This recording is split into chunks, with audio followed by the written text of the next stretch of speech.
Vietnam ইন্দো-চীন উপদ্বীপের পূর্ব উপকূলে অবস্থিত একটি রাষ্ট্র।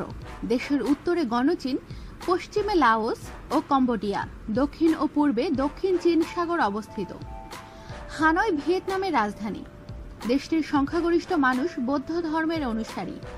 ভিয়েতনামের 6টি ধর্মীয় গোষ্ঠীর মধ্যে মুসলমানরাই হচ্ছে সবচেয়ে ছোট জনগোষ্ঠী। সরকারি হিসাব মতে প্রায় 10 কোটি অধিবাসীর দেশ ভিয়েতনামে।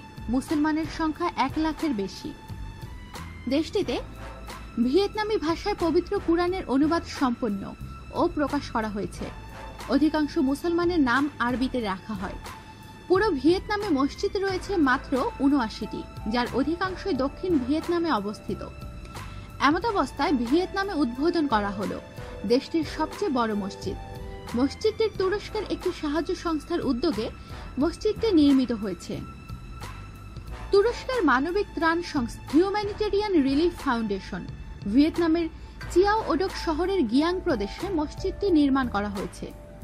দ্বিতল এই মসজিদে একসঙ্গে 1200 মুসল্লি নামাজ আদায় করতে পারবেন। তুর্কি ব্যবসায়ী তালিব খারমান মসজিদ নির্মাণের যাবতীয় ব্যয়ভার বহন করেছেন। মসজিদে উদ্বোধনী অনুষ্ঠানে মানবিক ত্রাণ সংস্থার ডেপুটি গভর্নর হাসান আন্নাকি উপস্থিত ছিলেন। উদ্বোধনী অনুষ্ঠানে ভিয়েতনাম ও কম্বোডিয়া থেকে প্রায় 15,000 মুসলমান অংশ নেন।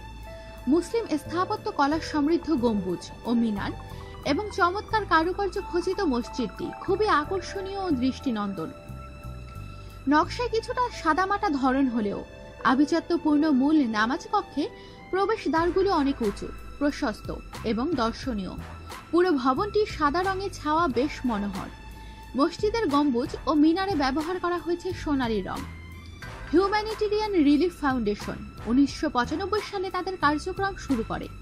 সংস্থাটি গত 22 বছরে 11টি দেশে 32টি এতিমখানা প্রতিষ্ঠা করে ব্যাপক প্রশংসা কুড়িয়েছেন।